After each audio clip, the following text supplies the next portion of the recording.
주가 맡긴 모든 역사 힘을 다해 마치고 맑고 밝은 그 아침을 맞을 때 요단강을 건너가서 주의 손을 붙잡고 기쁨으로 주의 얼굴 배우리. 나의 주를 내가 그의 곁에 서서 배우며 나의 주를 손에 못잡음을 보아 알겠네. 할렐루야. 하나님의 사랑과 은혜가 넘치시길 바랍니다. 오늘 11월 3일입니다. 수요일날 아침입니다. 오늘은 이어지는 말씀에서 24절 말씀을 통해서 이제 갈등의 문제 그리고 이제 예수님께서 그 문제에 대해서 대답하신 것을 생각해 보려고 합니다. 24절에 이렇게 말합니다. 10제자들이 듣고 두 형제들에 대해서 분개하였다. 자, 엄마가 와가지고 높은 자리 주십시오라고 이렇게 얘기하니까 이제 제자들도 이제 발끈한 거죠. 도대체 저 좀 뭐 하는 거야 저것들 이러면서. 왜 이들이 분개했을까요? 인간의 본성이죠. 쉽게 말하자면 돈 있는 부모를 이용해서 예수님에게 로비하는구나. 그러니까 이 요구에 대해서 제자들은 아주 당연히 분노하는 겁니다. 우리는 그런 기회도 없는데, 우리 부모는 가난한데, 그냥 기회를 봐가지고 예수님에게 높은 자리를 차지하겠다고 하는구나. 근데 이러한 분노는 뭘 표현하고 있냐면은 똑같은 욕구를 갖고 있다는 것이죠. 제자들도 동일하게 높은 자리 차지하기를 원한다는 거예요. 세상에서 성공하기를 원한다는 거예요.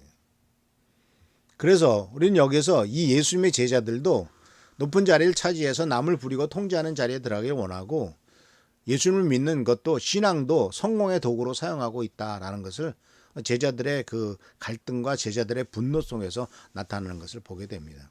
그러니까 이것이 바로 예수님의 제자들의 사실은 민낯이에요. 아직 그들이 정말 변화되지 않았고 오순절 다락방의 성령 충만함과 예수님의 십자가의 죽음과 부활이라고 하는 끔찍한 사건을 통과해서 죽는 것도 죽음이 정말 이런 거구나 하는 것도 알고 부활이 어떤 의미도 알고 예수님의 놀라운 능력과 이런 것들을 다 경험하고 난 다음에나 또 성령께서 오신 다음에는 완전히 깨지지 그전에는 그들이 정말 완전한 변화를 보여준 것이 못했다는 것을 발견할 수가 있어요.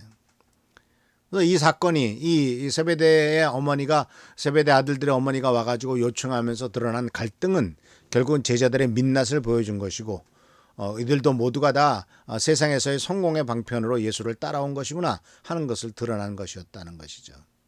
근데 이것은 꼭 예수님의 제자들만의 문제는 아니지 않습니까? 우리들도 마찬가지죠. 예수를 통해서 세상에서 성공하려고 하는 사람이 얼마나 많습니까? 또 아시다시피 우리나라가 이제 1970년대부터 교회가 부흥이 돼서 막 80년, 90년대까지는 크게 부흥을 해서 큰 영향을 끼치지 않습니까? 지금 더군다나 우리나라에 대한민국에서 전 세계에서 가장 큰 교회들이 얼마나 많습니까? 순복음교회부터 시작해 장로교회 중에서도 가장 큰 교회, 감리교 중에서도 가장 큰 교회 그런 것들이 우리 교회, 우리나라에 있지 않습니까?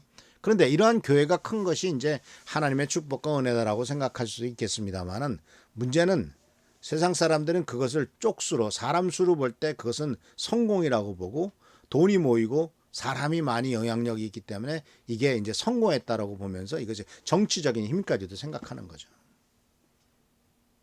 그래서 참 미친 짓도 많이 하잖아요. 교회를 이용해 가지고. 근데 이것은 하나님께서 원하시는 길이 아니죠. 예수님을 통해서 세상에서의 성공을 추구하려고 하는 것은 물론 예수님이 우리들에게 복을 주시겠다고 약속하셨고 예수님을 통해서 우리들이 구원받고 이 세상에 필요한 모든 것들을 다 하나님이 다 책임지시겠다고 분명히 말씀하셨으니까 우리들은 그런 믿음을 갖고 나가지만 예수를 믿으면 무조건 축복을 받는다. 그래서 복을 받지 못했으면 예수를 제대로 믿은 것이 아니다. 이런 식으로 생각한다면 그러면 초대교회나 많은 믿음의 조상들이 아무 축복도 받지 못했음에도 끝까지 믿음을 지키면서 살아갔던 그 삶은 거짓된 건가요? 아니죠. 예수를 통해서 인생에서의 성공을 담보하려고 하는 것은 그것은 올바른 것이 되지 못해요.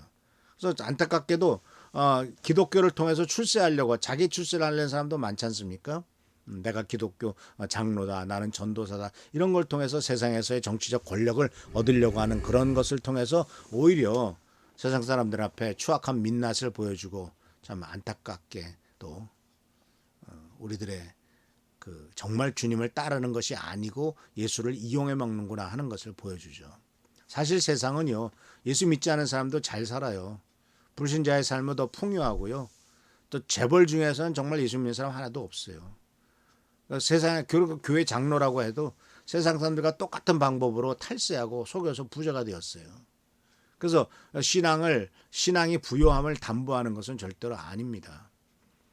그렇지만 예수님께서는 우리가 그런 것을 예수님에게 요구한다고 해서 예수님이 우리를 비난하진 않죠. 잘못된 우리들의 생각을 바꾸시기를 원하시는 것이죠. 그래서 주님께서 이제 잘못된 우리들의 생각을 바꾸기 위해서 예수님께서 이제 20장 25절에서 예수께서 이렇게 말씀하셨습니다. 예수께서는 그들을 곁에 불러놓고 말씀하셨다. 일로 와라, 일로 와라. 제자들을 불렀습니다. 너희가 아는 대로 이방 민족들의 통치자들은 백성을 마구 내리 누리고 고관들은 백성들에게 세도를 부린다. 이게 세상 모습이다. 국회의원이 되기 전까지는 한 표 달라고 그렇게 굽시대더니 된 다음부터는 그렇게 세력을 부리는. 그러니까 뭔가 조금이라도 권세를 갖고 있다면 갑질하는 세상. 이런 심지어 그냥 보통 사람들도 식당 가서 식당에서 일하는 종업원들을 조금만 권한만 있으면 내가 돈 낸다고 똑같이 무시하고 서비스업 하는 사람들에 대해서 갑질하고 소리 지르고 하는 이런 못된 일들, 우리들이 흔히 보는 모습들 아닙니까? 그래서 그렇게 이 세상에서는 권력을 가진 자들이 그렇게 한다. 근데 20장 26절에 예수님께서 이렇게 말씀하셨어요. 그러나 너희끼리는 그렇게 해서는 안 된다. 여기에 영어 성경을 보면은 너희들 가운데서는, 특히 예수 그리스도를 믿는 사람들 가운데서는 It will be different. 너희들은 달라야 된다. 똑같이 해서는 안 된다. 누구든지 위대하고 지도자가 되기를 원하는 사람은 종이 되어야 된다. 리더가 되기를 원하는 사람은 서번트, 종이 되어야 된다. 너희는 달라야 된다라고 이렇게 말씀하고 계신 것을 볼 수가 있어요. 그러면서 이제 예수께서 섬김의 모범을 말씀하시는 것이 20장 28절에 인자는 섬김을 받으러 온 것이 아니라 섬기러 왔으며 많은 사람을 위하여 자기 목숨을 몸값으로 주기로 왔다. 그래서 예수님은 섬김의 모범이세요. 그래서 이 부분은 누가복음 22장 27절에 예수께서 이렇게 말씀하셨잖아요. 밥상에 앉은 사람이 높으냐 시중 드는 사람이 높으냐. 밥상에 앉은 사람이 높은 사람 아니냐. 그러나 나는 시중 드는 사람으로 너희 옆에 웨이터로 서 있다. 섬기는 사람으로 너희 가운데 있다라고 주님이 분명히 말씀하셨습니다. 그러니까 하나님 나라의 모습은 섬김에 있지 권세 부리는 데 있지 않다는 거예요. 그래서 어느 정도까지 섬김이냐? 예수님께서는 목숨을 주러 오셨다라고 말했어요. 섬김을 받으러 온 것이 아니라 섬기러 왔고 목숨을 주러 왔다. 아주 구체적으로 섬기죠. 예수님께서는 제자들을 섬겼습니다. 연약한 자들을 섬겼습니다. 고통을 당한 자를 섬겼고 안식일의 병을 고쳤습니다. 심지어 안식일에 병 고쳤다고 예수님을 돌로 쳐서 죽이려고 하고 안식일에 가난하고 어려운 사람들 도와줬다고 결국은 예수님을 십자가에 달려 죽게 한 것은 어렵고 힘든 사람 도와줬다는 이유가 아닙니까? 그래서 예수님께서는 섬김의 모범을 보여줬고 섬기다가 결국은 돌아가신 거예요. 그래서 나중에는 자기 목숨을 내놓으면서 목숨까지 섬김에 내놓고 가신 모습이 예수님의 모습이고 그 덕분에 우리는 구원을 받았고 그 덕분에 예수님의 희생을 통해서 우리들은 은혜와 축복을 누리고 있는 거 아니겠습니까? 그래서 사는 성도 여러분, 예수님께서는 이같이 섬김의 모범을 보여주시면서 우리들 앞에 계셨고 그리고 또한 이렇게 진정한 섬김을 통해서 섬기는 자가 바로 위대한 자다라는 것을 분명히 보여주고 계세요. 세상 사람들도 이제 투표할 때, 선거할 때는 섬기겠습니다. 종이 되겠습니다. 얼마나 스스로 얘기합니까? 그런데 하나님께서는 정말 섬기는 자에게 높은 자리를 주시고 또 높은 자리를 주든 안 주든 그건 중요한 게 아니죠. 하나님이 하실 일이고 우리는 그냥 섬김의 자리에 그냥 계속 있으면 되겠습니다. 그래서 예수님께서도 그렇게 낮추시면서 지극히 낮추시니까 예수님을 빌립보서 2장에 보면은 지극히 높이셔서 모든 이름 위에 뛰어난 이름을 주신 것은 그만큼 자기 자신을 낮추고 죽기까지 복종하는 모습을 보여줬기 때문에 그 결과로서 하나님이 그렇게 높이셨다라고 빌립보서에서 기록되어 있습니다. 사랑하는 성도 여러분, 예수님께서는 예수님의 제자들이 와가지고 이런 모습을 보일 때 야단치지 않았습니다. 가르쳤죠. 가르치시면서 진정한 섬김은 내가 너희를 섬기는 것처럼 너희들도 이렇게 섬겨야 된다라고 분명히 말씀하고 계신 것을 보게 됩니다. 우리 모두가 서로 섬기면서 서로 돌볼 때 하나님이 우리들을 축복하시고 인도하실 것입니다.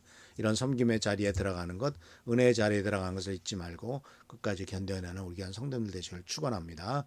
할렐루야, 감사합니다. 기도하겠습니다.